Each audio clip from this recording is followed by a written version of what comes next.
Part 4 of my failed relationship.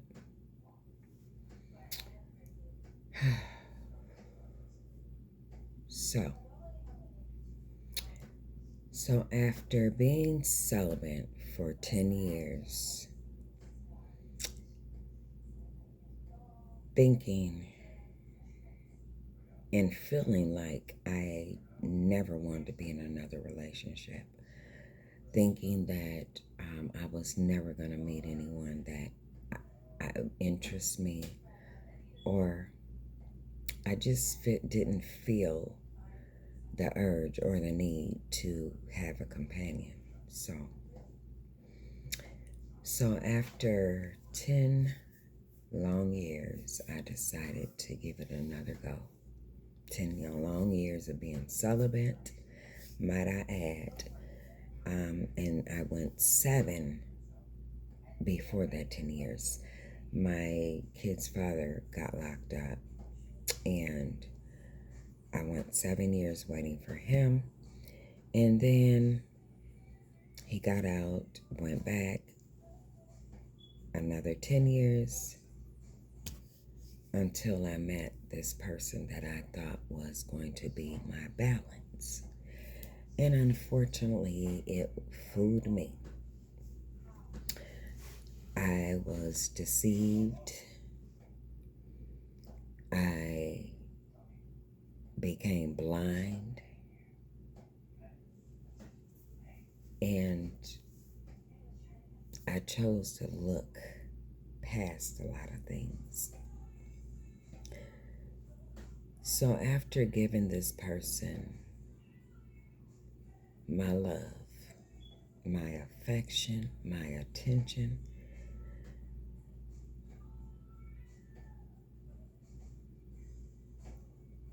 I didn't receive back what I felt I deserved. And a lot of times, I don't know what goes through some of these men's mind to think that all you want is money. First of all, you wouldn't even be making no money had I not made you get up and get out and begin to earn your own. I mean, you were on earning. You were making money doing the little odd jobs you were doing, but it wasn't nothing that you can really say and be proud of. It wasn't nothing that, it wasn't an 8-hour, 40-hour a week. So it was really kibbles and bits, So after showing you a better way, this is how you repay.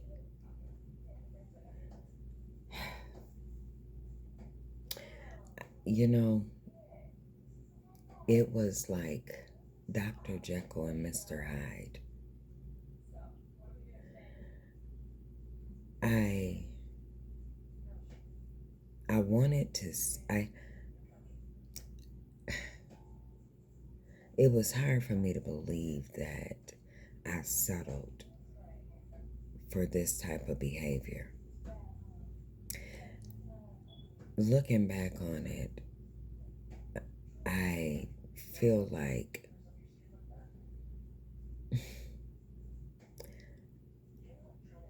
I had been, you know what it was? I think it was because I had been without a man for so long.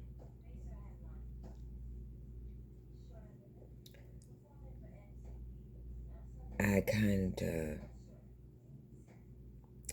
went wild.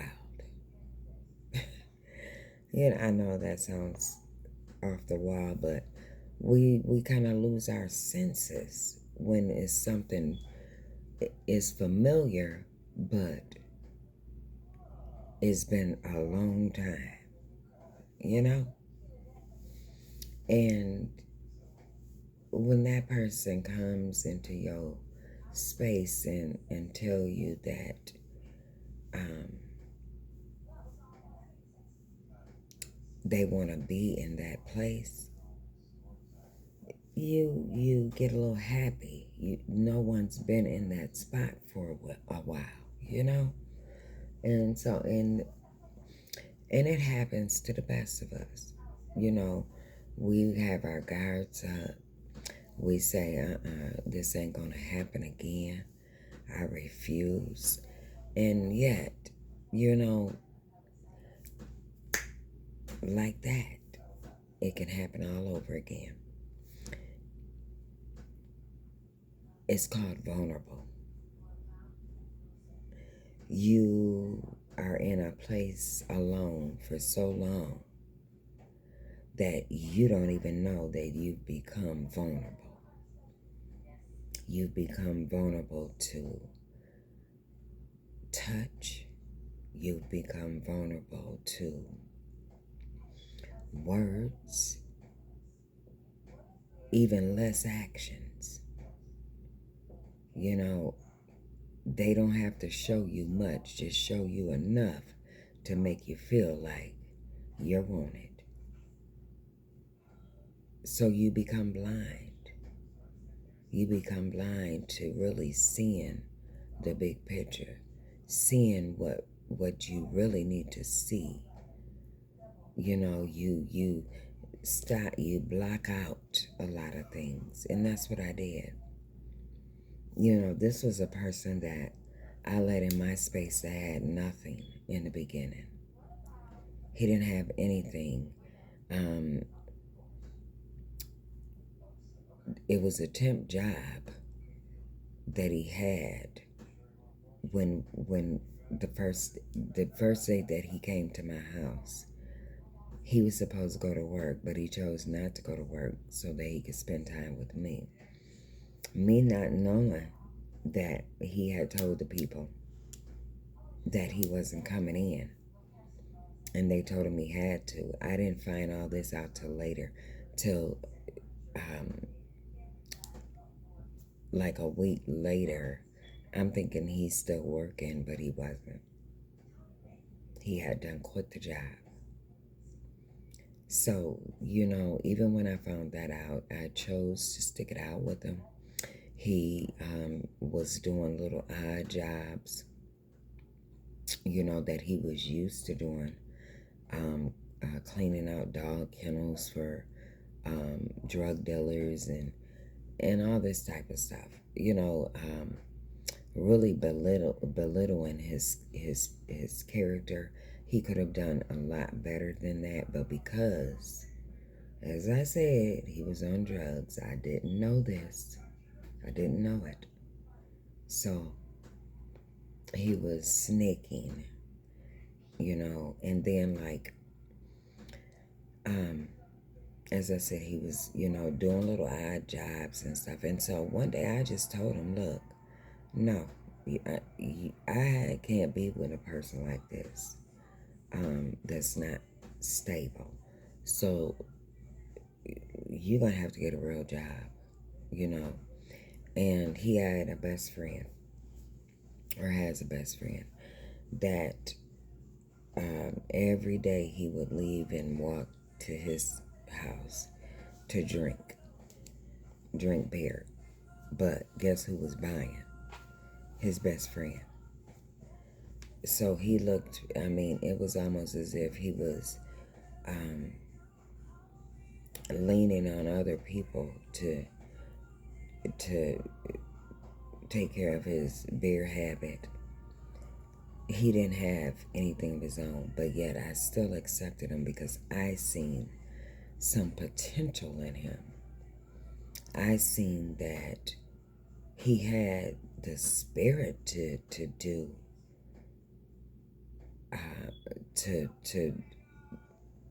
he had the spirit to be able to be a provider, or help provide, shall I say, because I don't fully depend on anyone.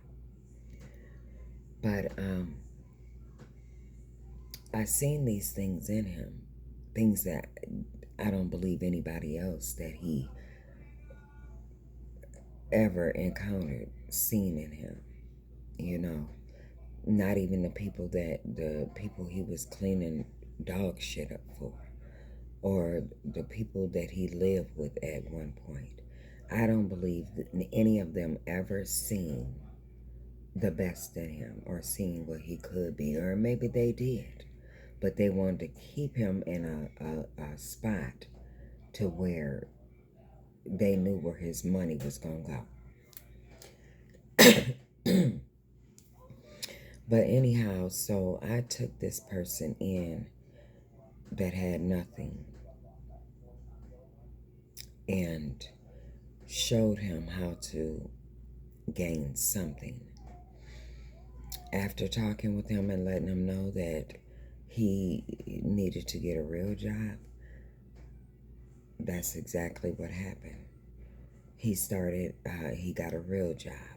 It was through the temp service, but it was 8 hours, 40 hours a week, and they paid pretty good. And so we both got a job there. And we worked second shift, starting at, I say, like about 2:30 to like 1 in the morning. And so I would fix our lunch, have our lunches prepared every day for us to leave out. And then I would we'd go to work. We'd get off, because when we got off, I mean, it was actually, I believe it was later than 1 o'clock. It was maybe like 1:30, closer to 2. We were working long hours. But we get home, and I would, I'd take my shower and everything.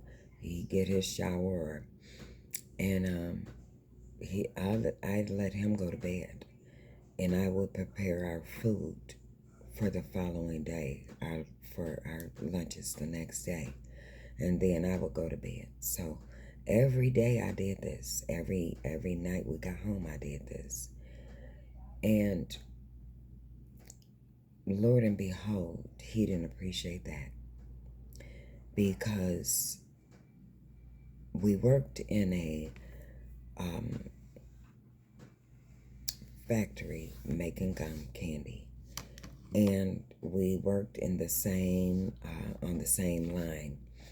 He was a material handler, so he worked at the end of the line, making sure we had our supplies and all that. I worked on the line, packing the gum candy, whatever we were doing that day. And there were multiple women on the line with me. 2 particular women. One was much younger than us, and then there was one that was our same age, in our age range. And so, Lord and behold, I started getting this feeling, this gut feeling, that something wasn't right. His attitude changed when we were at work. He tried to stay distant from me at work. He was always trying to be near the younger one, in the area where she was, or trying to be noticed by her. Okay, or to let her know he was noticing her. So I was seeing these things going on, but yet I'm loyal, so I'm continuing to do all the things that I was doing. As far as fixing our lunches and just being the loyal partner I am, and trying not to believe that he was trying to be backhanded. But my gut just kept leading me down that direction. And then one day, we were getting ready to leave and go to work. I got up feeling nauseated, feeling nervous and anxious, feeling like something wasn't right, like he was backhanding me, trying to do something deceitful. And so I packed our lunches as I normally do every day. Got ready, he was ready, and we got ready to head out the door, and these cramps hit me in the stomach and said, and then a voice said, something's about to happen today. Prepare yourself. I didn't say anything to him. So we left out, and we got to work. I pulled in, parked. We started grabbing our things immediately. When I got out, we got out the car. Before we got out the car, he said something to trigger me to start an argument. And I looked at him and I said, you know what? I know what you on today. I know what you up to. And we got out the car, and then he started trying to walk real fast and ahead of me, trying to get away from me, some distance away from me.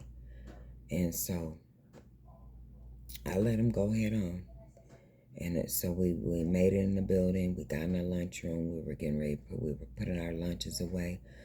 And usually we sit at the table together, but he hurried up and rushed out the lunchroom and said he did say he was going to the bathroom.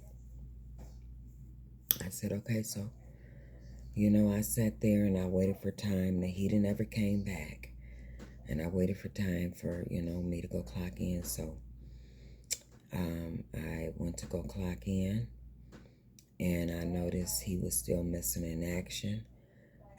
When I seen him, he was on the other side of the area where there were multiple time clocks. So he was over in an area where I know that this young girl usually goes to the bathroom. So that's the bathroom he chose to use that particular day. And the funny part is, she didn't show up that day. Yeah, oh, yes, she did. I take that back. She did show up that day. She showed up late. So I go, we all, we head in, we do our stretches first, the supervisors come down, we do our stretches. And so I noticed her and the other lady walking in together. They walked in late. And so I instantly noticed him turning to pay attention to them. And so we finish our exercises and we get online. The young girl sat to my left, and the other young lady, well, I won't say young lady, the other lady sat to her left. And so everything's starting up and things are going. And so every day he would hand me his phone to hold because he couldn't work with it in his pocket. So I would have it in my pocket along with my phone in my other pocket. And so he had changed his password like a few days before this incident. And I know why he changed it now. But anyway, a voice instantly, as we were working, a voice popped in my head and said, you've been praying and you've been wanting to know, wanting to see what he's been up to. You've been asking God to show you what he's up to. Here's your time. Get up and go to the bathroom and go through his phone. And I'm like, I don't know the password. And I don't want to do that. I just don't want to do that. And it said, well, you want to know what's going on. Here's your chance to find out, get up, go use the restroom, and check his phone. Reluctantly, I followed my gut instinct. I followed that Holy Spirit, the word of the Holy Spirit, get up and go. And that's what I did. So I went to the bathroom and I went in a stall.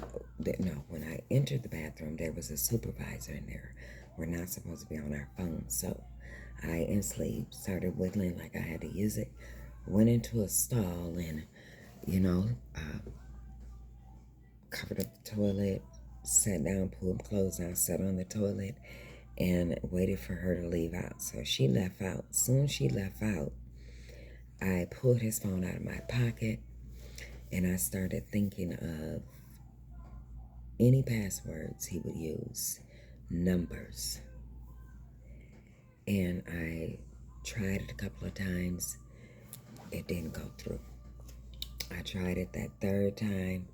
It made me wait another 10 seconds before I could retry it again.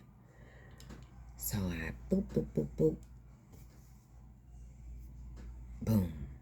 The phone opened up. So it told me, the voice said, go through his messages through Messenger. And I did so. And the very first message that opened up was him trying to message the young girl that was 20 years younger than us. Messaging her, telling her, I've been watching you, Black Beauty. I just want to get to know you. And all sorts of other little things.